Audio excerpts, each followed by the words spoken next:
પ્રભુ ઈસુ ખ્રિસ્તના પવિત્ર અને પ્રિય મધુર નામમાં આજની આ ભક્તિ સભામાં આપ સૌનો આવકાર કરતા પ્રભુ ઈસુ ખ્રિસ્તના નામમાં પ્રેમી સલામ પાઠવું છું. અને આજની આ સંગત પ્રભુ ઈસુ ખ્રિસ્તની પવિત્ર આત્માની અદ્ભુત હાજરીમાં સુંદર, તાજગી અને આશીર્વાદિત બને એવી ખાસ શુભેચ્છા પણ મંડળીના પ્રત્યેક વાલાઓને પાઠવું છું. પ્રભુ બહુ જ પ્રેમ કરે છે. હાલેલુયા.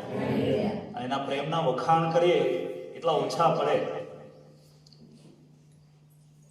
પ્રભુનો સેવક યુહાન ભક્ત એવું કહે છે કે પ્રભુના કામના વખાણ કરવા, પ્રભુના કાર્યનું વર્ણન કરવું એ એટલું વિશાળ છે કે દુનિયાના પુસ્તકો ખૂટી જાય તો એ પ્રભુના કાર્યનું વર્ણન એ શબ્દોમાં કે લેખિત રીતે કરી શકાય નહીં. પ્રભુ એટલા વિશાળ છે અને પ્રભુના કાર્યક્ષેત્રો પણ એટલા વિશાળ છે, પ્રભુનો પ્રેમ પણ એટલો વિશાળ છે. અને માટે એ પ્રભુના પ્રેમને માટે, પ્રભુની અનુકંપાને માટે પ્રભુના નામને આપણે ધન્યવાદ આપીએ. આપણે જોરદાર તાળીઓ પાડીને ઈશ્વર પિતાનો આપણે આભાર માનીએ. ખાસ કરીને જ્યારે આજે આપણે આભાર સ્તુતિનો રવિવાર, દશાંશનો રવિવાર અને સાથે સાથે પાસ્ટર એપ્રિસિએશનનો સન્ડે તરીકે પણ ઉજવી રહ્યા છે. વિશ્વની અંદર પ્રભુના વચનોને લઈ જવાની સેવા, જગતની અંદર મહાન આદેશ પૂરો થાય એના માટેની જે સેવાઓ ઈશ્વરે મનુષ્યોને સોંપી અને એમાં પ્રભુએ જેમને તેડું આપ્યું, જેઓએ પોતાના જીવનને સમર્પિત કર્યું સેવાને માટે, એવા તમામ દુનિયાના સેવકો, સેવિકાઓને માટે પ્રભુનો આભાર માનીએ. કારણ કે તેઓ દ્વારા આપણા સુધી એ સુવાર્તા પહોંચી છે. આપણે જાણીએ છીએ આપણા વિસ્તારની અંદર પણ એ પ્રભુના સેવકો આવ્યા, વલ્લી અને ત્યાંથી પછી ઉમલ્લા, અને ઉમલ્લા રહીને એ પરદેશના સેવકો આપણા અંતરિયાળ ગામડાઓની અંદર એ લોકો ફર્યા, લોકોને મહાન આદેશની વાત એટલે કે સુવાર્તાની વાત લોકો આગળ જણાવી, સાચા ઈશ્વરની ઓળખ આપી, સાચો માર્ગ, સાચું જીવન આપણા લોકો જાણી શક્યા. જો એ મિશનરીઓ, એ પ્રભુના સેવકો આપણા વિસ્તારમાં ના આવ્યા હોત તો કદાચ આજે આપણી પરિસ્થિતિ કેવી હોત આપણે જાણીએ છીએ. હમણાં જ 4 દિવસ પહેલા જ ફાધર બેરેચી પ્રભુમાં ઊંઘી ગયા. અને ન કેવળ ખ્રિસ્તી સમાજ પણ સમસ્ત આદિવાસી સમાજ એમને સન્માન આપે છે, એમને પૂજ્ય ગણે છે. કારણ કે એમના દ્વારા જે સમાજ ઉત્થાનના કાર્યો આ વિસ્તારમાં થયા એ બહુ જ નોંધનીય છે. આજે પણ મેં તો જોયા નથી, કદાચ એમની સેવાનો મને લાભ ના મળ્યો હોય, પણ આ વિસ્તારના તમામ એ વડીલો, આગેવાનો, રાજકીય નેતાઓ પણ સાથે સાથે આપણા સમાજમાંથી જે જો શિક્ષિત બન્યા અને આજે ડોક્ટર, એન્જિનિયર, વકીલ એવી સારી સારી પોસ્ટ પર તલાટી, મામલતદાર, કલેક્ટર સુધી પહોંચ્યા, એ તમામ એમની સેવાઓના જે યાદ કરે છે. નિવાલદા સેન્ટ ઝેવિયર સ્કૂલ ના તેઓ ફાઉન્ડર છે અને એમના થકી એ ઘણી બધી સેવાઓ આ વિસ્તારમાં થઈ. તો એવા પ્રભુના સેવકો કે જેઓ પોતાનું વતન છોડીને, પોતાનો દેશ છોડીને આ દેશમાં, આપણા વિસ્તારમાં આવીને પ્રભુનું રાજ્યનું બાંધકામ તેઓએ કર્યું. ત્યારે એવા સેવકોને માટે આજે ખરેખર આપણે આ યાદ કરવાનો દિવસ છે. કેવળ આપણે ત્યાં જ નહીં, કદાચ અહીંયા હમણાં થોડા સમય પહેલા જ આ પ્રથા ચાલુ થઈ એટલે ઘણાને નવું લાગે કે વારે ઘડીએ વળી બાળકોને સન્માન કરવું, ફૂલહાર પહેરાવવું. જો કે મને તો પસંદ જ નથી ફૂલહાર પહેરવાનું, પણ મંડળીની વ્યવસ્થામાં પહેરવું પડે. પણ આ બહુ મોટી સેવાઓ છે અને સેવાઓને યાદ કરીએ છીએ ત્યારે આપણા માન્ય ડેપ્યુટી મોડરેટર ધીરાઇટ રેવરન્ડ શ્રીવાસ ક્રિશ્ચન સાહેબ કે જેઓ આપણા ગુજરાત ડાયોસિસના બિશપ પણ છે, એમની સેવાઓને પણ આપણે યાદ કરીએ. સાથે સાથે આપણા ગુજરાત ડાયોસિસની અંદર 450 કરતા વધારે ભક્તિ સભાઓ એક સાથે અત્યારે થઈ રહી છે આખા ગુજરાતની અંદર. અને એ ભક્તિ સભાઓમાં સેવા આપતા બાળક સાહેબો, સુવાર્તિક સાહેબો, ડીકન સાહેબો, મિશનરી સાહેબો અને સાથે સાથે મંડળીમાંથી પણ ઘણા બધા એવા આગેવાનો માનદ સેવા આપે છે અને ભક્તિ સભા નું સંચાલન કરે છે, વચનની સેવા આપે છે. એવા તમામ સેવકોની સેવાને આપણે નોંધ લઈએ એ બહુ જરૂરી છે. સાથે સાથે આપણી સીને ઉમરલા મંડળીમાંથી પણ મંડળીના સેક્રેટરી દિનેશભાઈ, મંડળીના ખજાનચી રમેશભાઈ, સાથે સુનિલભાઈ, કૌશિકભાઈ કે જેઓ વચનની સેવાઓ આપે છે, એમની સેવાઓને પણ આપણે યાદ કરીએ, નોંધ લઈએ એ બહુ જરૂરી છે. કારણ કે વર્ષમાં આપણે ઘણા બધા દિવસો ઉજવતા હોય છે. Father's day, mother's day, brother's day, sister's day, ઘણા બધા દિવસો અત્યારે તો આવે છે. બરાબર, તે બધા દિવસો કેમ ઉજવવા પડે છે? કારણ કે એમની સેવાઓને આપણે કોઈક રીતે નોંધ લઈએ છીએ અથવા યાદ કરીએ છીએ. તો સેવકોને પણ કેમ યાદ ના કરવા જોઈએ? અને એવા હેતુ સાથે સેવકોને ઉત્તેજન મળે, સેવકોને પ્રોત્સાહન મળે, એ ઉદ્દેશ્ય સાથે આ દિવસની ઉજવણીની શરૂઆત કરવામાં આવી. અને એમાં કેટલાક વર્ષોથી આપણે પણ ઉજવી રહ્યા છીએ. તો પ્રભુનો આભાર માની એ આખી વ્યવસ્થાને માની. વિશેષ આ મહિનો આપણે અર્પણનો મહિનો તરીકે ઉજવી રહ્યા છે. સીએનઆઈ ગુંડેચા કેન્દ્ર તરીકે અર્પણનો મહિનો. ગયા મહિનાના છેલ્લા રવિવારે જે બાબત આપણે શીખ્યા, અર્પણ એટલે કે આપી દેવું. પછી એનો હિસાબ નહીં પૂછવાનો, મેં આપેલું એનું શું કર્યું. જો એનો હિસાબ પૂછીએ છીએ તો એ અર્પણ નથી થતું. પછી અર્પણ કેવું કરી દેવું એટલે આપી દેવું, ભૂલી જવું. જેમ ઈશ્વર પિતાએ પોતાના એકના એક દીકરા પ્રભુ ઈસુ ખ્રિસ્તને આપણા માટે, જગત માટે આપી દીધા, એમ આપી દેવું સદાકાળના માટે. કોઈ ટાઈમ લિમિટ માટે નહીં કે ભાઈ હું 2 વર્ષ માટે, 1 વર્ષ માટે, પછી એ થાપણ જેવું થઈ જાય, એફડી જેવું થઈ જાય. 1 વર્ષ માટે આપવું, લોન જેવું થઈ જાય, વ્યાજ જેવું થઈ જાય. અર્પણ જ્યારે શબ્દ યાદ કરીએ ત્યારે આપણે દાનને યાદ કરીએ છીએ. જે જોડીદાન હોય છે, આભાર સ્તુતિ દાન હોય છે, દશાંશ દાન હોય છે. પહેલાના સમયમાં અમારે ત્યાં, અમારા વિસ્તારમાં માનતા પેટે દાન આપતા હતા, એડવાન્સમાં. મારા ઘરમાં કંઈક મારે કરવું છે તો એ એડવાન્સમાં, કે આ કામ કે આ વસ્તુ મારે લેવું છે કે આ આશીર્વાદ મને જોઈએ છે, તો એને માનતા પેટે દાન એવું આપતા હતા પહેલા, મને યાદ છે. તો જે કંઈક આપણે દાન આપીએ છીએ, નાણાકીય દાન, એ જ અર્પણ કહેવાય એવું જરૂરી નથી. અને માટે આ મહિનાની અંદર આપણે જે બાબતો શીખવાના છે તે એ છે, અર્પણ એટલે કે આપણા જીવનનું અર્પણ. એક બહુ સરસ ગુજરાતીમાં ગીત છે, અર્પણ કરું છું તને. બહુ સરસ ભજન છે. એ પહેલા મને નથી સમજ પડતી, ત્યારે હું એવું ગાતો હતો, અર્પણ કરું છું તને. એકચ્યુઅલી શબ્દ છે શું તને, ક્વેશ્ચન માર્ક છે, કે હું શું અર્પણ કરું પ્રભુ તને. જે કંઈ છે મારું તારું દીધેલું અર્પણ કરું શું તને. તો મારી પાસે એવી કોઈ ઓકાત નથી, કે મારી પાસે એવી કોઈ યોગ્યતા નથી, કે મારી પાસે એવી કોઈ ચીજ નથી કે જે હું તમને અર્પણ કરું પ્રભુ. કારણ કે જે કંઈ હું તમને અર્પણ કરવા માટે ઈચ્છા રાખું છું એ બધું જ તારું દીધેલું છે, તારું આપેલું છે. તો પ્રભુનું આપેલામાંથી જ આપણે પ્રભુને આપણે આપીએ છીએ. એમાં સર્વસ્વ આવી જાય, આપણો સમય, આપણું જીવન, બધું છે. આજે જે બાબત આપણે શીખવા માંગીએ છીએ તે તો એ છે કે તમારા હૃદયોનું અર્પણ પ્રભુને કરો.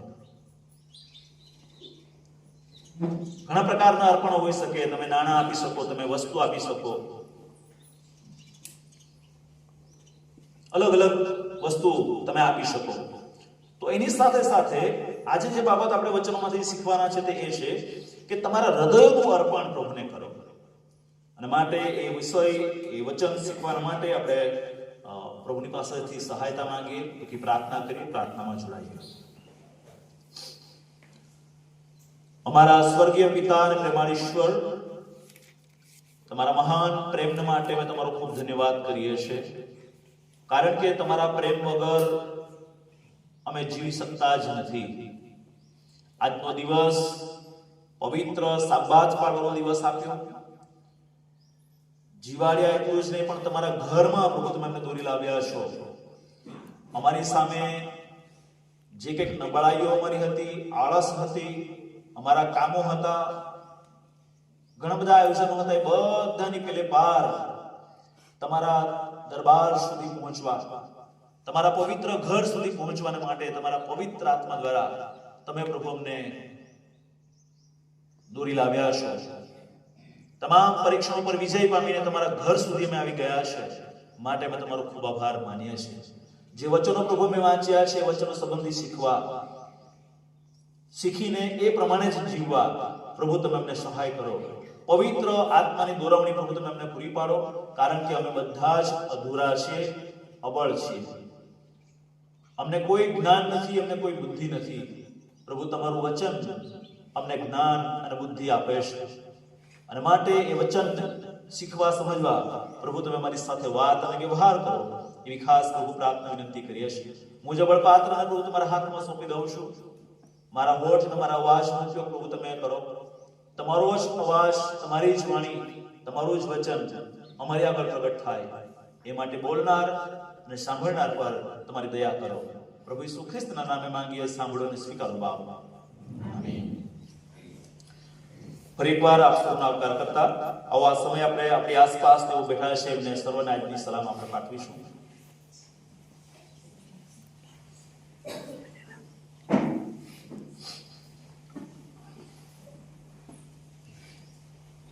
યશાયા પ્રવચનનું પુસ્તક, તેનો 29મો અધ્યાય અને તેની 13 અને 14 કલમ આપણે વાંચી. યોએલ પ્રબોધકનું પુસ્તક, તેનો 2જો અધ્યાય 13 થી 24 અને બીજો અધ્યાય 12 થી 14 કલમ આપણે વાંચી. બંને જગ્યાએ એક કોમન શબ્દ જે છે એ તમારું હૃદય, તમારું મન. ઘણી બધી વખત આપણે આપવાની વાત જ્યારે કરીએ, મેં શરૂઆતથી જ કીધું છે કે હું દાન આપવા વિશે સંદેશો નહીં આપ્યા, અને મારો વિષય પણ એ નથી. કેમ નથી? કારણ કે દાન અહીંથી નીકળે. કોઈના કહેવાથી દાન અપાય એને દાન જ ના કહેવાય, દાનની વ્યાખ્યામાંથી જતું રહે. હું એમ કહું કે તમે આપો, પ્રભુને આપો, દાન આપો, દાન આપો. હા, કદાચ ઉત્તેજન આપી શકે કે તમે સારું આપ્યું અને સારું આપો છો, આપવું જોઈએ એવું કહી શકાય, પણ તમે આપો જ એવું કોઈકના કહેવાથી જો હું આપું છું તો મારું એ દાન ના કહેવાય. અને કદાચ માન્ય ના પણ થાય, એવી રીતે આપણે એ દિલથી નીકળવું જોઈએ કે પ્રભુએ મને જો આટલું આપ્યું છે તો મારે પ્રભુને કેટલું આપવું છે, એ હિસાબ મારે કરવાનો. આપણે દશાંશની વાત કરીએ છીએ, બીજો રવિવાર દશાંશનો મહિનો તરીકે રવિવાર તરીકે ઉજવીએ છીએ. એ બધો હિસાબ આપણે કરવાનો છે ઈશ્વરની બીકમાં. અને આપી દીધા પછી આપણે રાજા થઈ જતા નથી કે મેં 10% આપી દીધા, મેં આભાસુથી આપી દીધું, મેં મારા કપાસ આટલા નીકળે એમાંથી આટલું આપી દીધું, મારી ખેતીમાંથી આટલું આપી દીધું, નોકરીમાંથી આપી દીધું, પેન્શનમાંથી આપી દીધું. અને આપી દીધા પછી આપણે રાજા બની જતા નથી. જે બચેલું છે ને, જો એના પર ઈશ્વરનો જ અધિકાર છે.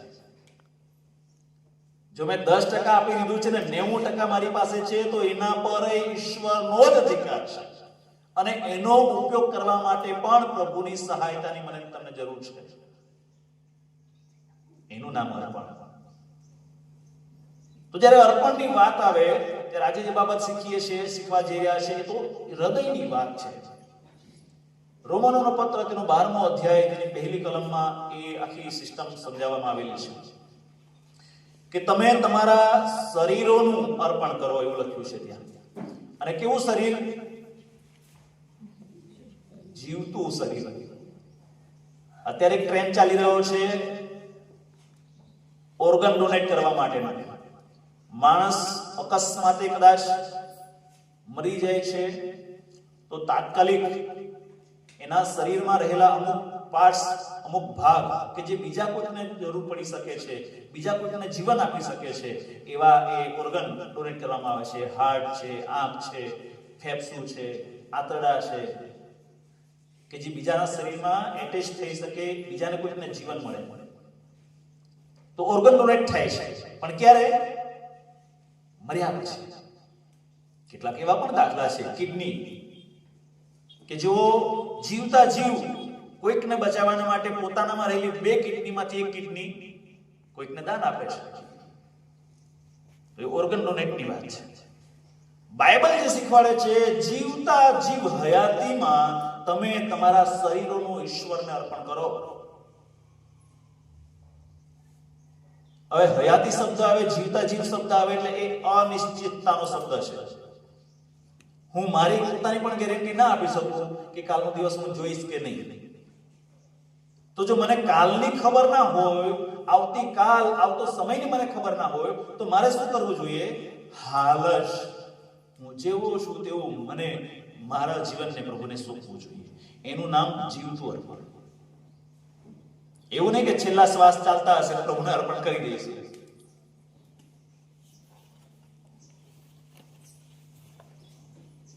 જુવાન હોઈએ છે, બાળપણમાં હોઈએ છે, સારી તંદુરસ્તી હોઈએ છે, ત્યારે બીજા આપણે જગતના બધા જ કામો કરીએ,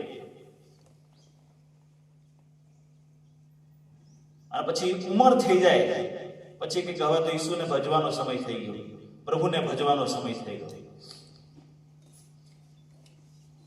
મારા એક મિત્ર છે ઉત્તરાખંડના, એમણે બહુ સરસ ગીત ગાયું, પાસ્ટર મનોજ મસીહ, કે પ્રભુની સેવા કરો ભરી જવાનીમાં, બુઢાપા કિસને દિખાય. ભજન કરો ભરી જવાની में, બુઢાપા કિસને દિખાય. પછી એમાં અલગ અલગ બુઢાપાના વર્ણન કર્યા કે તું પછી બેસી ના શકીશ, પછી તું ચાલી ના શકીશ, પછી તું કંઈક આપી ના શકીશ, પ્રભુની પૂરા દિલથી સેવા ના કરી શકીશ. એવા સમયે તું પ્રભુને જીવન સોંપીશ. તો રોમન 12 તેની પહેલી કલમ એવું કહે છે કે તમારા શરીરોનું જીવતું. પછી બીજો પાઠ આવે છે પવિત્ર. પવિત્ર એટલે એવું છે કે ખાલી ચોખ્ખું, ધોયેલું, સાફ સફાઈ કરેલું એ નહીં. ઈશ્વરની પરિસીમામાં, ઈશ્વરની કસોટીમાં પાસ થયેલું, એનું નામ પવિત્ર. જગતના ધારાધોરણ પ્રમાણે શુદ્ધ નહીં. હા, આ માણસ તો બહુ સારો છે, આ બહુ સારો છે, એ જગતના એ ધોરણો પ્રમાણે, ઈશ્વરના ધોરણો પ્રમાણે શુદ્ધ ગણાયેલું, એનું નામ પવિત્ર.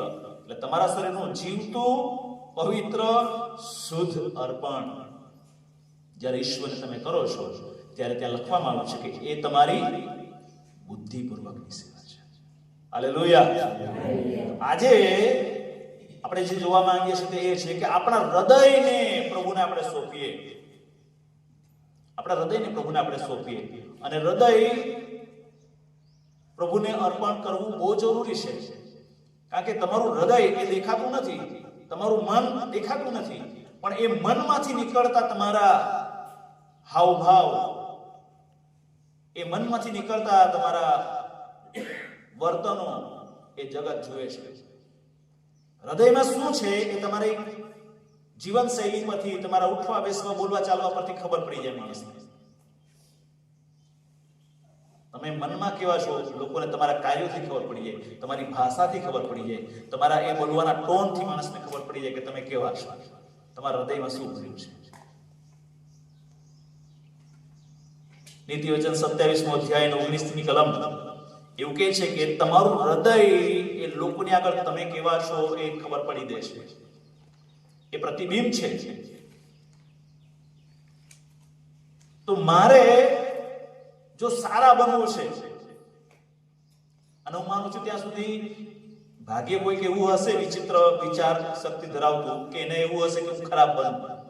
બાકી દુનિયામાં સૌથી વધારે લોકો, અને બધા જ લોકો એવી અપેક્ષા રાખતા હોય કે હું સારો બનું. અને ઘણા તો સારા ના હોય તો સારા બતાવવાનો કોશિશ કરે. સારા ના હોય પણ સારા બતાવવાની કોશિશ કરે. ઢાંક પીછાડો કરવામાં આવે. જેમ તમે પાર્લરમાં જાઓ ને તો જતી વખતનો ફોટો પાડી લેવાનો, ને આવે ત્યારે પાછો ફોટો પાડવાનો, ખબર પડી જાય કે આપણે કેવા હતા અને કેવા બની ગયા. રૂપાળા બનવાનો કોશિશ. અને સારું છે, સારું જ રહેવું જોઈએ. પ્રભુએ આપણને એટલા સરસ બનાવ્યા છે તો થોડો ખર્ચો કરીને વધારે સારા બનીએ. પણ બાઇબલ એવું કહે છે કે તમારી સુંદરતા, તમારો શણગાર એ તમારા હૃદયમાં હોવો જોઈએ. કારણ કે ત્યાં હશે તો જ બહાર આવશે. કુવામાં જેવું પાણી હશે ને એવું જ બહાર હવાડામાં, ડોલમાં, પાણી માટલામાં ને ગ્લાસમાં, ફ્રીજમાં બધે આવશે. જો કુવામાં જ ખરાબી હશે તો તમે એવી અપેક્ષા ના રાખી શકો કે ગ્લાસમાં મારે ચોખ્ખું મિનરલ્સ પાણી જેવું આવે. કુવામાં હશે એવું. એટલે હૃદયમાં જેવું હશે તેવું જ તમે દેખાશો. પછી બહારથી ગમે તો તમે ઢાંક પીછાડો કરો. તો હૃદયને ઈશ્વરને અર્પણ કરી આપણે. આ હૃદય, દિલ, હાર્ટ, મન આ દેખાતું નથી, પણ એમાં શું છે લોકોને દેખાય. અને માટે પ્રભુ એવું ચાહે છે કે આપણે આપણા હૃદયમાં, આપણા દિલમાં પ્રભુને સ્થાન આપીએ. ઘણી બધી વખત આપણે શું કરીએ છીએ, આપણે ઈશ્વરથી દૂર ભાગવાની કોશિશ કરીએ છીએ. અને માટે અહીંયા જો તમે વાંચશો, ઉત્પત્તિથી જો શરૂઆત કરવામાં આવે તો પ્રભુએ જે દ્રષ્ટિ કરી પૃથ્વી પર, તો પૃથ્વી પર રહેલા લોકોના મન એમણે જોયા, હૃદય એમણે જોયા. મારી સાથે ખોલશો ઉત્પત્તિનું પુસ્તક, તેનો 5મો અધ્યાય. ત્યાં પ્રભુ શું કહેવા માંગે છે? લોકોના મન, લોકોના હૃદય કેવા થઈ ગયા. એવું નથી લખ્યું કે લોકોનો કલર કાળો પડી ગયો, લોકોના વાળ ઉતરી ગયા, ટાલ પડી ગઈ, એવો શબ્દ નથી વાપર્યો. ત્યાં લોકોના મનની વાત કરવામાં આવે છે, લોકોના હૃદયની વાત કરવામાં આવે છે. ઉત્પત્તિ 6 અને 5મી કલમ. ત્યાં લખ્યું છે, અને યહોવાએ જોયું કે માણસની ભૂંડાઈ પૃથ્વીમાં ઘણી થઈ, ને તેઓના હૃદયના વિચારોની હરેક કલ્પના નિરંતર, હૃદયના હરેક કલ્પનાઓ, હૃદયના હરેક વિચારો હૃદયમાંથી બહાર નીકળે છે. અને ઈશ્વરે જોયું કે લોકોને ઊંચા બનાવેલા ઠીંગણા થઈ ગયા, પતલા બનાવેલા જાડા થઈ ગયા. એ નહીં, ઈશ્વર આપણા અંતરને જુએ છે, આપણા હૃદયને જુએ છે, આપણા મનને જુએ છે. અને એ ઈશ્વરે જ્યારે પૃથ્વી પર દ્રષ્ટિ કરી ત્યારે ત્યાં લખવામાં આવ્યું છે કે માણસોના વિચારો તો ભૂંડા થઈ ગયા. એમના હૃદયના વિચારોની હરેક કલ્પનાઓ નિરંતર ભૂંડી. નિરંતર એટલે એવો કોઈ અવકાશ નહીં કે એ વખતે કદાચ 7 દિવસમાંથી 1 દિવસ સારું હોય, એવું પણ નહીં. નિરંતર હૃદય ભૂંડું હોય તો માણસની એ જીવનશૈલી પણ ભૂંડાઈ તરફ જાય.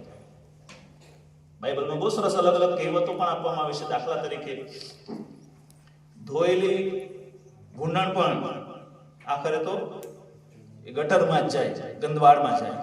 તમે એને ગમે એટલું તમે સાફ સફાઈ રાખો. આપણા લગભગ તો ભારતીય ભૂંડની કદાચ વાત કરી છે એવું લાગે. બાકી અમુક પ્રદેશમાં તો સારા સારા મોટા ફાર્મ હાઉસ ની અંદર રાખવામાં આવે છે. એને ગમે એટલું તમે સારું કરો, એ ત્યાં જ જાય. કેમ? કારણ કે એનું હાર્ટ બદલાયું નથી, એનું હૃદય બદલાયું નથી. ઘણી બધી વખત આપણા લોકોમાં એક માનસિકતા એવી છે કે બાઇબલ બાપ્તિસ્મા લઈ લઈએ એટલે આપણે તો શુદ્ધ થઈ ગયા, પવિત્ર થઈ ગયા, જીવન બદલાઈ ગયું. ના, બાપ્તિસ્મા એ ફક્ત અને ફક્ત તમે પ્રભુ ઈસુ ખ્રિસ્તનો સ્વીકાર કર્યો છે એની બાહ્ય નિશાની છે. તમે ડિક્લેરેશન કરો છો, એ પ્રોક્લેમેશન કરો છો, તમે એને જાહેર કરો છો કે હું હવેથી પ્રભુમાં જીવન જીવવા માંગુ છું. એક્ચ્યુઅલ જે બાપ્તિસ્મા છે એ તો હૃદય પરિવર્તન શરૂ થાય. જ્યાં સુધી તમારું મન ના બદલાય, જ્યાં સુધી તમારું હૃદય ના બદલાય. અને એટલા માટે ઘણાને તો હજુ પોતાના બાપ્તિસ્મા પર વિશ્વાસ નથી, એટલે 2-3 વખત બાપ્તિસ્મા લે છે. અમુક મંડળીઓ તો એ બીજી મંડળીનું બાપ્તિસ્મા ચલાવતા પણ નથી. તમારે અમારી મંડળીમાં આવવું હોય તો અમારી મંડળી પ્રમાણે બાપ્તિસ્મા લેશો તો જ ચાલશે. એ બીજું અમે સ્વીકારતા નથી. એક ટ્રેન્ડ બની ગયો છે બાપ્તિસ્મા એટલે કે મારું જીવન બદલાઈ ગયું, હું ધન્ય થઈ ગયો, પવિત્ર થઈ ગયો, મારું નામ જીવનના પુસ્તકમાં લખાઈ ગયું.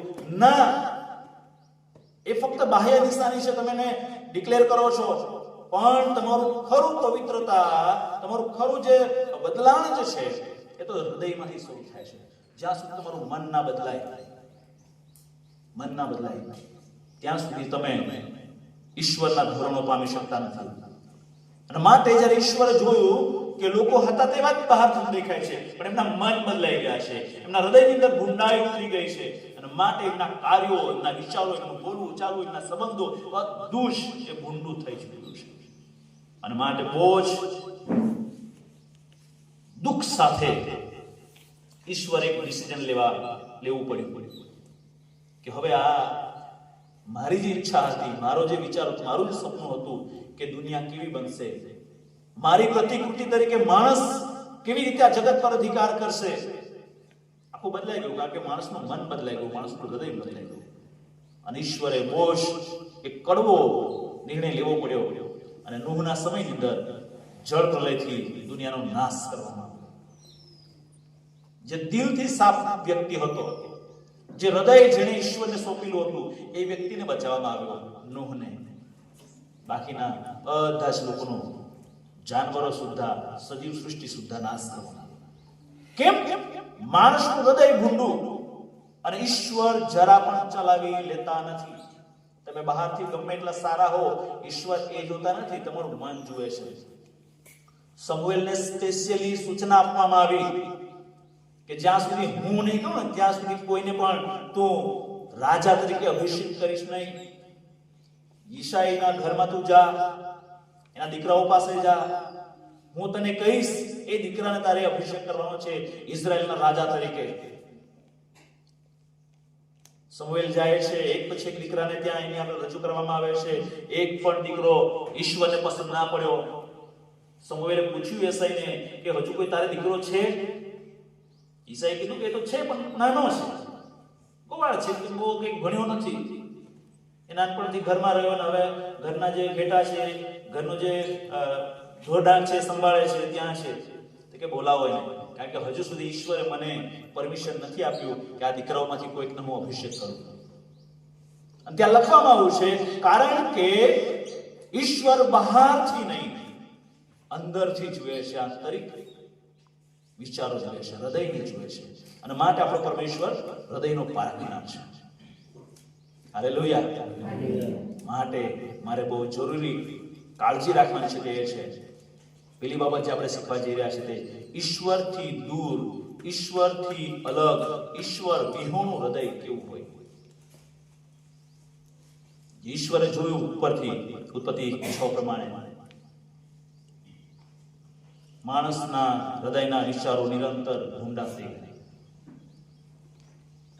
યશાયા પ્રવક્તાનું પુસ્તક તેનો 5મો અધ્યાય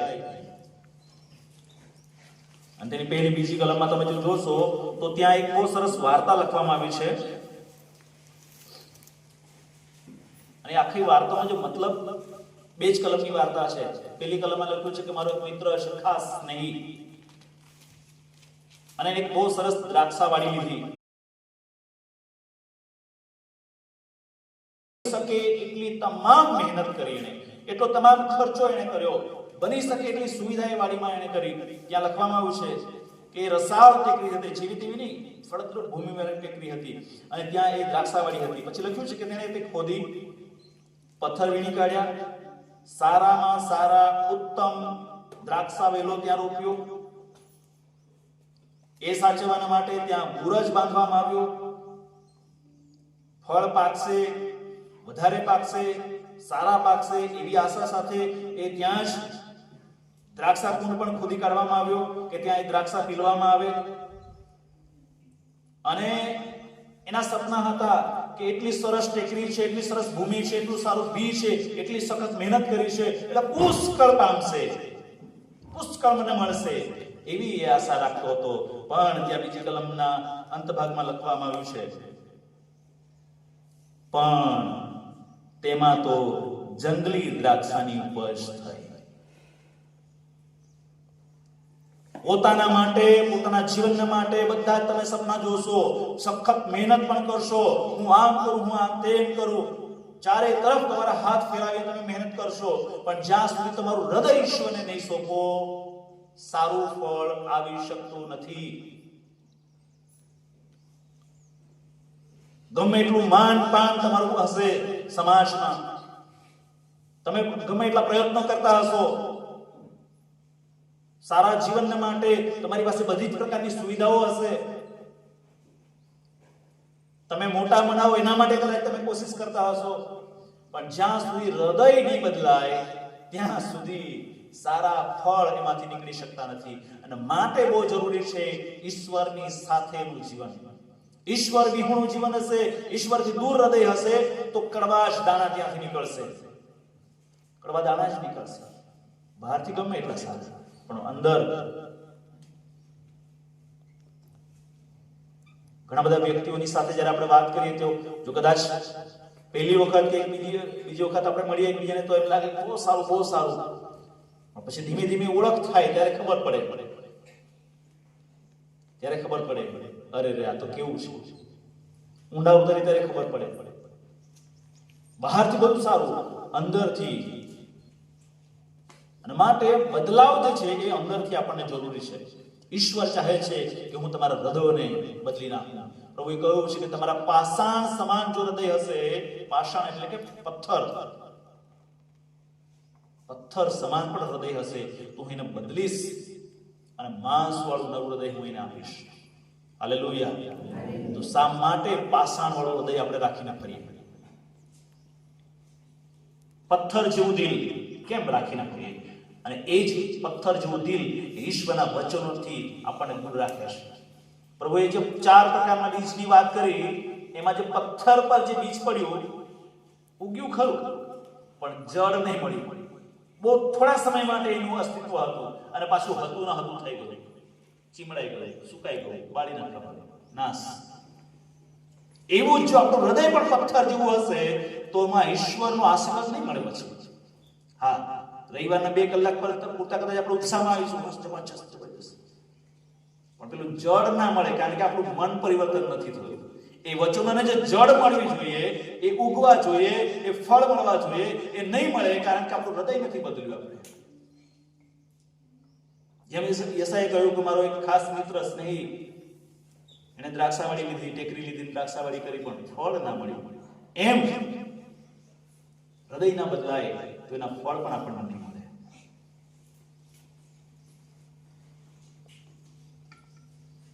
યસાયા પ્રભુના પુસ્તકનો 29મો અધ્યાય છે, આપણે વાંચ્યો 13મી અને 14મી કલમ જો તમે ત્યાં જોશો તો ત્યાં લખવામાં આવ્યું છે કે જો હૃદય નથી બદલાયું, ઈશ્વરથી દૂર છે, તો એ હૃદય કેવું છે? તો ત્યાં લખવામાં આવ્યું છે કે હૃદયમાં કશું જ નથી, ફક્ત અને ફક્ત જ ઈશ્વરને માન આપવામાં આવે છે. અહીંથી હોઠથી જ છે, હોઠથી જ તમે ઈશ્વરને માન આપો છો. તમારું હૃદય તો ઈશ્વરથી ક્યાંય વેગળું છે. અને માટે પાછળથી તમે જુઓ 14મી કલમની પાછળમાં લખ્યું છે, જો તમારા હૃદય ઈશ્વરથી દૂર હશે, જો તમારા હૃદય ઈશ્વરથી વિહોણા હશે, ઈશ્વર વગરના હશે, તો એ જ્ઞાનીઓનું જ્ઞાન પણ લોપ થઈ જશે, ધનવાનોનું ધન નાશ થઈ જશે, હતું ન હતું થઈ જશે. ગીતશાસ્ત્ર તેનો 1લો અધ્યાય ત્યાં લખવામાં આવશે કે દુષ્ટો એવા નથી, તેઓ તો હવામાં ઉડતા ફોતરા જેવા છે, પવનમાં ઉડતા ફોતરા જેવા છે. એનું કોઈ અસ્તિત્વ ના હોય. જો હૃદયની અંદર ઈશ્વરની હાજરી નથી તો આપણા જીવનનો કોઈ મતલબ નથી. ઈશ્વર જો આપણા હૃદયમાં છે તો એનો મતલબ છે. કારણ કે જો ખ્રિસ્ત આપણામાં હશે તો ભલે આપણે મરીશું પૃથ્વી પરના આ શારીરિક રીતે, પણ આત્મિક રીતે તો આપણે સદાકાળના માટે ઈશ્વરની સાથે જોડાઈશું,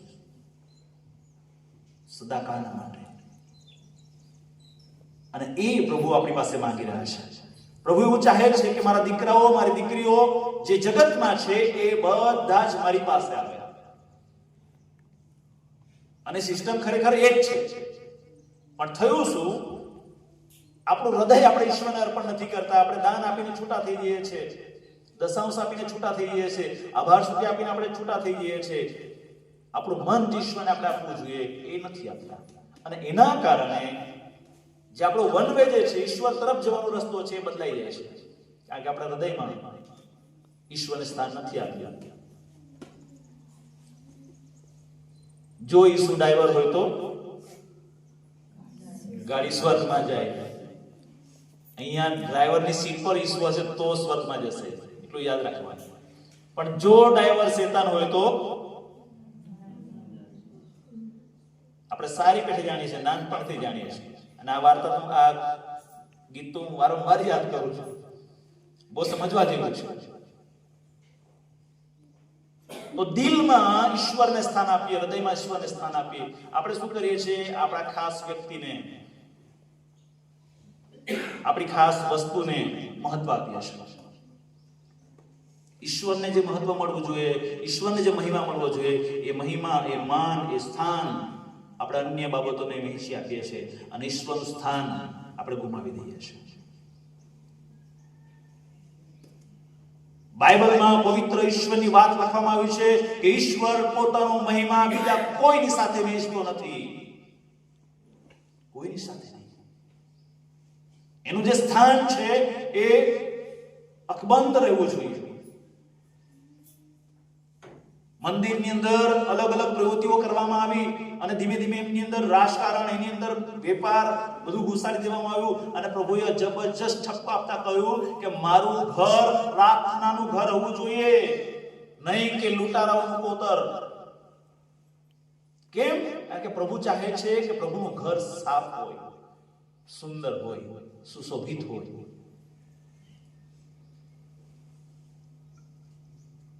રોમનો પત્ર 12મો અધ્યાય જે બુદ્ધિપૂર્વકની સેવા છે, અને પછી બીજી જ લીટીની અંદર તમે જોશો તો ત્યાં લખવામાં આવ્યું છે કે તમારે જગતનું રૂપ નથી ધરવું, જેમ જગત કરે છે એમ નથી કરવું. ઈશ્વર શું કહે છે એ તમારે કરવાનું છે. અને માટે જો ઈશ્વરથી દૂર આપણું હૃદય છે તો વાલાઓ, આજે ચેતવાનો સમય છે, આ અર્પણનો સમય છે. આ અર્પણનું પર્વ આપણે ઉજવી રહ્યા છીએ. ઈશ્વરે બધું અર્પણ કરી દીધું. શું આજે આપણે તૈયાર છીએ આપણા હૃદયને ઈશ્વરને આગળ અર્પણ કરવા માટે? જો ઈશ્વર સાથે જોડાયેલું મન તમારું હશે, જો તમે ઈશ્વરને મન અર્પણ કર્યું છે, હૃદય અર્પણ કર્યું છે, તમારું દિલ ઈશ્વરને અર્પણ કર્યું છે, તો પ્રભુ તમને આજે આશીષ આપવા માંગે છે. જેનું હૃદય ઈશ્વરને અર્પણ કર્યું હશે એનું જીવન બદલાઈ ગયું હશે. જીવન બદલાઈ ગયું હશે. જેણે દિલથી ઈશ્વરને આપી દીધું હશે પોતાનું જીવન, એનું સર્વસ્વ બદલાઈ જાય છે. સર્વસ્વ બદલાઈ જાય છે. સાઉલ એટલો ખૂની, મિજાજી, જનૂની માણસ હતો કે દેવની મંડળીને સતાવવા માટે પોતાની શક્તિઓ ઉપરાંત પોતાના પદ, પોતાના અધિકારનો ફાયદો ઉઠાવે છે અને પોતાની ઓળખાણનો ફાયદો ઉઠાવે છે. ચારે તરફ મંડળીઓમાં એટલી બધી સતાવણી કરી, હાહાકાર મચાવી દેવામાં આવ્યો. સેવકોને, મંડળીના લોકોને મારવાની વાત, અલગ અલગ શિક્ષાઓ કરવાની વાત. રોજ મનમાં એને એક જનૂન હતું કે હું ખ્રિસ્તીઓનો કઈ રીતે દુનિયામાંથી નાશ કરી નાખું. પ્રભુ એને તેડવા આવ્યો. સાઉલ, સાઉલ, તું મને કેમ સતાવે છે? અને જ્યારે પોતાનું જીવન, પોતાનું હૃદય ઈશ્વરને અર્પણ કરી દીધું, એનું નામ પણ બદલાઈ ગયું. શું નામ પડ્યું? સાઉલમાંથી પાઉલ. જેને કોઈ સ્થાન નહોતું સમાજમાં, બાઇબલના સૌથી વધારે પુસ્તકો એણે લખ્યા છે. Hallelujah, hallelujah. જે પોતાના જીવનને ઈશ્વરને સોંપી દે છે, પોતાના હૃદયને ઈશ્વરને સોંપી દે છે, એનું જીવન બદલાઈ જાય છે, એના ધોરણો બદલાઈ જાય છે, એની સ્થિતિઓ બદલાઈ જાય છે. આજે પણ દુનિયામાં એટલા બધા દાખલાઓ છે કે જેમણે કશું નહોતું ને પ્રભુને આપી દીધું, પ્રભુને જીવન આપી દીધું અને એમનું આજે માન અને સ્થાન સમાજની અંદર છે.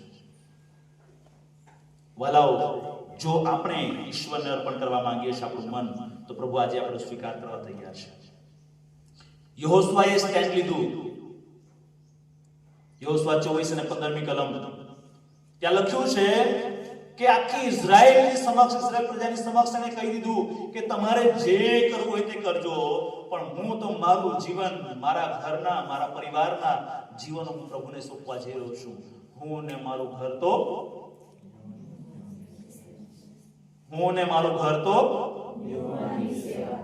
સેવા ક્યારે થાય? યહોવાની. જ્યારે અહીંયા દિલમાં ઈસુ હોય ને, ત્યારે સેવા થાય.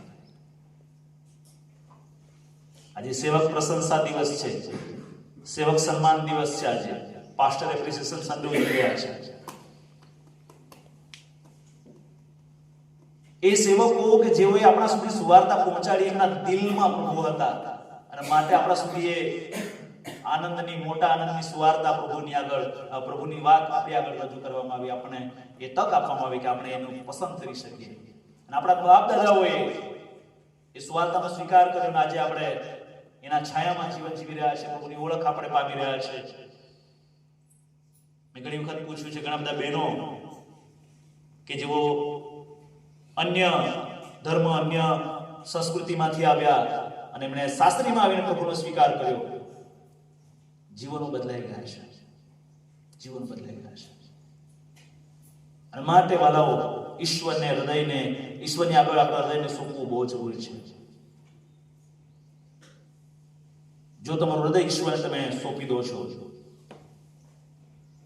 તો એ હૃદય તમારા જ માટે આશીષનું કારણ બનશે એવું નહીં, બીજા ઘણાઓને માટે. નીતિવચનમાં ઘણી બધી વાતો હૃદયની વાત લખવામાં આવી છે, ઘણા બધા પ્રકારના હૃદયની વાત લખવામાં આવી છે.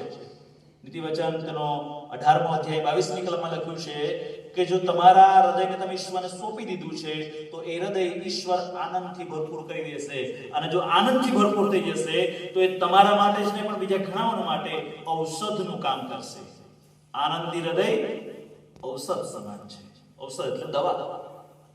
તમારા જીવનનો આનંદ બીજા ઘણા જીવનના દુઃખને, ચિંતાઓને, એ દબાવને, એ પ્રેશરને, એ કટોકટીને હળવું કરી શકે છે. તમારા મુખ પરની એ સ્માઈલ, તમારા હૃદયની સારી ભાવના બીજા ઘણા જીવનોનો ઉદ્ધાર કરી શકે છે. પણ ક્યારે? જ્યારે એ હૃદયની અંદર પ્રભુ હશે ત્યારે. પણ એ હૃદયની અંદર જો ગણતરી હશે, સમાધાનકારી વલણ હશે, તો આટલું તો ચાલે, પ્રસાદી તો લઈ લેવાય, આમ તો જઈ જવાય, આમ કરાય તેમ કરાય, આપણે બધું ચલાવી લઈએ છીએ. દુનિયામાં બીજું ચલાવી લેવાનું, મને કોઈ વાંધો નથી. પણ પવિત્ર શાસ્ત્ર બાઇબલ એવું કહે છે કે જ્યારે ઈશ્વર સાથેના સંબંધોની વાત આવે એમાં કોઈ કોમ્પ્રોમાઇઝ નહીં. કારણ કે આપણો પરમેશ્વર રાતે 9 વાગ્યા પછી સૂઈ જતો નથી. આપણો ઈશ્વર એ ફક્ત રવિવાર પૂરતો છે એવું છે જ નહીં. આપણો જે ઈશ્વર છે એ 24 કલાક 7 દિવસ 365 દિવસ 12 મહિના દુનિયાના શરૂઆતથી દુનિયાના અંત સુધી એ સદા કાળના માટે જાગતો છે ને જીવતો છે. જેની શરૂઆત પણ નથી, જેનો અંત પણ નથી, એવો અનંતકાલિક પરમેશ્વર છે. અને માટે આપણા હૃદયની અંદર એ ઈશ્વરનો જ્યારે વાસો હોય છે ત્યારે આપણું હૃદય આનંદથી ભરપૂર બને છે. અને આનંદથી ભરપૂર હૃદય બીજા ઘણાઓની ચિંતા, દુઃખ, મુશ્કેલીઓને દૂર કરી શકે છે. અને માટે મારા હૃદયમાં ઈશ્વરને સ્થાન આપવું જરૂરી છે. મારું હૃદય ઈશ્વરને અર્પણ કરવાની એ બહુ જરૂરી છે. યશાયા 29 ની 22મી કલમમાં તમે જુઓ, ત્યાં લખ્યું છે કે જેના હૃદયની અંદર ઈશ્વર હશે, જેના દિલની અંદર ઈશ્વર હશે, તો ત્યાં લખવામાં આવ્યું છે 22મી કલમથી આગળ 22 થી 24 સુધી કે એનો ચહેરો ફીકો થઈ જવાનો નથી. જેના દિલમાં ઈશ્વર હશે એનો ચહેરો એટલે માયુસ કદી નહીં બને. ઈશ્વર એને ખામોશ નહીં થવા દે, ઈશ્વરને નીચા નહીં પડવા દે. કદાચ પડશે પણ જમીન દોસ્ત થવા નહીં દે, એને ત્યાંથી પ્રભુ ઉભો કરશે. પછી લખવામાં આવ્યું છે 23મી કલમમાં કે જેના દિલની અંદર ઈશ્વર હશે એ ઈશ્વરની કૃતિ, ઈશ્વરના કાર્યોને નિહાળશે, ઈશ્વરના પરાક્રમી એ કામોને એ વ્યક્તિ નિહાળશે જેના હૃદયની અંદર ઈશ્વર છે. આગળ લખવામાં આવ્યું છે જેના હૃદયની અંદર ઈશ્વરની હાજરી છે, જેને પોતાનું હૃદય ઈશ્વરને સોંપ્યું છે, એ પ્રભુના નામને પવિત્ર માનશે. પછી આગળ લખવામાં આવ્યું છે કે જેના હૃદયની અંદર ઈશ્વર છે એ ઈશ્વરની બીક રાખીને જીવન જીવશે. 24મી કલમમાં લખ્યું છે કે એ વ્યક્તિ જેને પ્રભુને પોતાનું હૃદય સોંપી દીધું છે, અર્પણ કરી દીધું છે, તેઓ સમજણપૂર્વક જીવન જીવશે, એ સમજુ થશે. અને પછી લખ્યું છે કે કચ નહીં કરે પણ તે જ્ઞાન પામશે ને જ્ઞાની થઈને જીવન જીવશે. આ છે ઈશ્વરના ગુણો. આપણા જીવનમાં, આપણા હૃદયમાં જો ઈશ્વરનું સ્થાન છે તો આ ગુણો આપણા જીવનમાંથી, આપણા શરીરમાંથી, આપણા જીવન વ્યવહારમાંથી બહાર નીકળશે. આ તકલીફ પડશે કદાચ થોડો સમય. મારા એક મુસ્લિમ મિત્રએ મને કહ્યું કે મેં મારું જીવન પ્રભુને મેં સોંપી દીધું છે, પરિવાર સાથે. મારા ક્લાસ ટીચરનો જ દીકરો, અમે સાથે ભણતા હતા.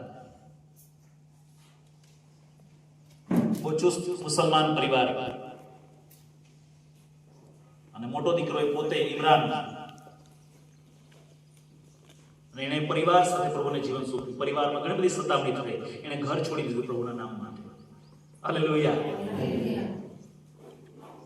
આજે મહારાષ્ટ્રની અંદર એ ત્યાં રહે છે અને પોતાનો બિઝનેસ કરે છે. એને કહ્યું કે હું બહાર નીકળવા માંગુ છું, કેટલીક એવી બાબતો છે મારા જીવનમાં છે, મારે છોડવી છે, પણ હજુ સંઘર્ષ કરી રહ્યો છું છોડવા માટે. મારા માટે પ્રાર્થના કરજો. જ્યારે જ્યારે યાદ આવે ઇમરાનના માટે પ્રાર્થના કરજો. એમણે મને કહ્યું કે મારા માટે સખત પ્રાર્થના કરજો, પણ મારા ભાઈ માટે પણ કરજો. એમના નાનો ભાઈ છે સાદિક નામે, એ વ્યસનમાં પડી ગયો છે. એમની એક નાની બેન છે આસમા, એમનું ઘર તૂટી ગયું છે. એમના માટે પણ ખાસ પ્રાર્થના કરું છું. સંઘર્ષ કરવો પડશે, તાત્કાલિક નહીં ચેન્જ થાય. આ કે આપણે બાઇકને કોઈ પેલું સાધન નથી કે આ બદલી બીજું નાખી દઈએ. આ હૃદય છે, હૃદય એ ભાવનાઓ સાથે, લાગણીઓ સાથે જોડાયેલું છે, અને એને ઈશ્વરને સોંપવાના માટે કદાચ તમને સંઘર્ષનો સામનો કરવો પડે, પણ જ્યારે સંઘર્ષ કરીને પણ, એ વેઠીને પણ, સહન કરીને પણ જો તમે મક્કમ રહેશો, ઈશ્વરને જીવન સોંપશો, તો પ્રભુ તમને એ આશીર્વાદોને તમારા જીવનમાં જે નહીં જોયા હોય, લખવામાં આવ્યું ઈશ્વરના કૃત્યો નિહાળશે. જે નહીં જોયા હોય એ કાર્યો તમારા જીવનની અંદર, તમારી આસપાસ તમે નિહાળી શકશો. અને એના માટે પ્રભુએ આપણને તેડેલા છે. અને આ નાતાલ જ્યારે અર્પણનો મહિનો તરીકે આપણે ઉજવી રહ્યા છે, ત્યારે આવો બીજું બધું તો અર્પણ કરીશું જ. ડેકોરેશન માટે ફાળો પણ આપીશું, પ્રીતિ ભોજન માટે ફાળો આપીશું, પાસ્ટર એપ્રિસિએશન માટે ફાળો આપીશું, બધું આપીશું. આપણે પ્રેમથી, આનંદથી, ખુશીથી પ્રભુને પણ કંઈક તો આપીએ ને. મંડળીને આપીએ છીએ, પ્રભુને પણ કંઈક આપીએ. તો ચાલો આજે એક નવો વિચાર કરીએ કે આપણું હૃદય પ્રભુને આપી દઈએ. હૃદય પ્રભુને આપી દે. એટલે આજે પાછા જઈને ઓપરેશન ના કરાવતા, ડોક્ટર ના કે તમારું હાર્ટ કાઢ્યા પણ મારે આપવાનું.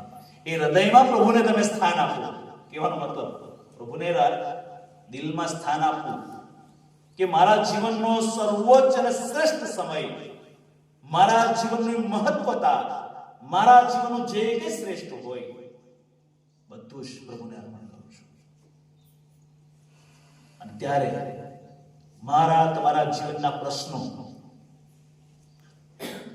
આપણે જાણીએ છીએ આપણે અત્યારે કેવા સંઘર્ષોમાં જીવી રહ્યા છે, કેવા પ્રશ્નોમાં જીવી રહ્યા છે. અહીંયા બેઠેલા દરેકની કહાની અલગ અલગ હશે. કદાચ હમણાં સાક્ષી માટે કહેવામાં આવે તો 2 કે 3 ઊભા થાય, પણ પ્રાર્થના વિનંતી માટે જો કહેવામાં આવે તો બધા જ ઊભા થશે, કહે છે કે મારા માટે પ્રાર્થના કરજો, મારા માટે પ્રાર્થના કરજો, મારું આ છે, મારું તે છે, મારા ઘરમાં આમ છે, મારું બહાર છે. અલગ અલગ પ્રકારના સંઘર્ષોમાંથી પસાર થઈ રહ્યા છે, પણ એ સર્વમાં પ્રભુ આપણી સાથે છે. પ્રભુ આપણી સાથે છે. શૈલેષભાઈ ની ગાડી પલટી થઈ ગઈ ખાણમાંથી ઉપર ચડતા.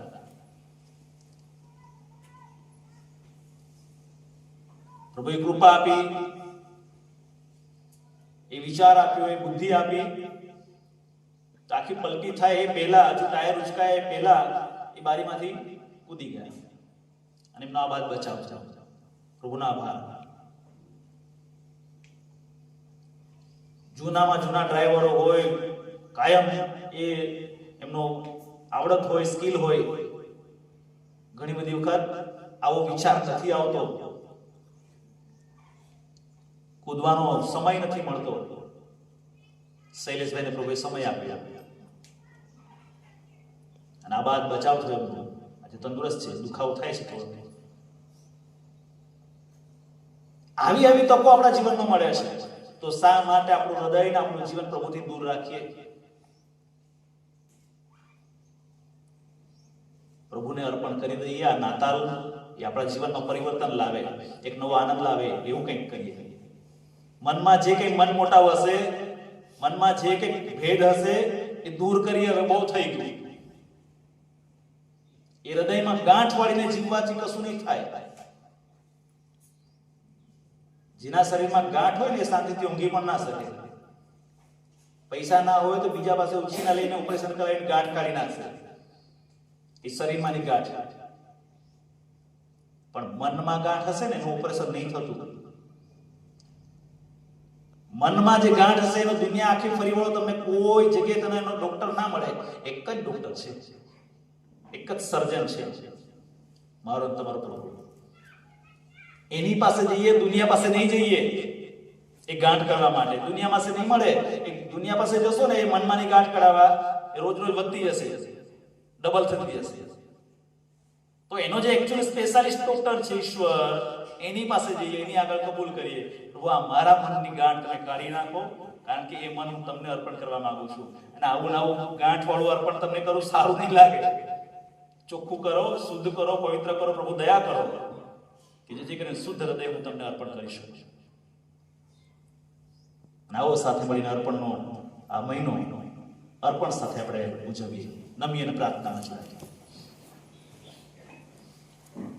અમારા પ્રિય અને પ્રેમાળ પ્રભુ, તમે મારા દિલમાં વસો છો, કારણ કે તમારું નામ જ ઇમાનુએલ છે. યશાયા પ્રવક્તાને દર્શન આપવાની સાથે એ નામ પણ આપવામાં આવ્યું કે કુંવારી ગર્ભવતી થશે અને એને દીકરો થશે, એનું નામ ઇમાનુએલ પાડવામાં આવશે. પ્રભુ તમે અમારી સાથે છો. જ્યારે તમે સાથે છો ત્યારે પ્રભુ તમારા જેવું મન અમારામાં હોય અને એ અમારા મન અને અમારા હૃદય પર તમે વિરાજમાન થાઓ, એવી અમે તમારી આગળ પ્રભુ કૃપા માંગીએ છીએ. અને આ અર્પણનું પર્વ જ્યારે ઉજવી રહ્યા છે ત્યારે અમે બધા સાથે મળીને પ્રાર્થના સાથે, આગ્રહ સાથે અમારું મન, અમારું હૃદય અમે તમને અર્પણ કરીએ.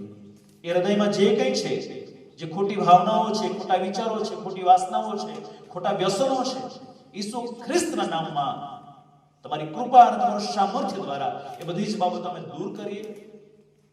એ શુદ્ધ પવિત્ર મન અને હૃદયમાં પ્રભુ અમે તમને સ્થાન આપીએ માટે પ્રભુ અમને સહાય કરો. અમારી નબળાઈઓને તમે દૂર કરો, અમને હિંમત આપો, અમને સાહસ આપો. તમારા સામર્થ્યની અમને ખૂબ જરૂર છે, કારણ કે તમારાથી નિરાળા રહીને અમે કશું કરી શકતા નથી. તમારા સામર્થ્ય વગર અમે કશું કરી શકતા નથી. અને માટે પ્રભુ આ અર્પણ કરવા, હૃદયનું અર્પણ કરવા અમને તમારી કૃપા આપો. પ્રભુ ઈસુ ખ્રિસ્તમાં અમારી પ્રાર્થના સાંભળો અને સ્વીકાર કરો.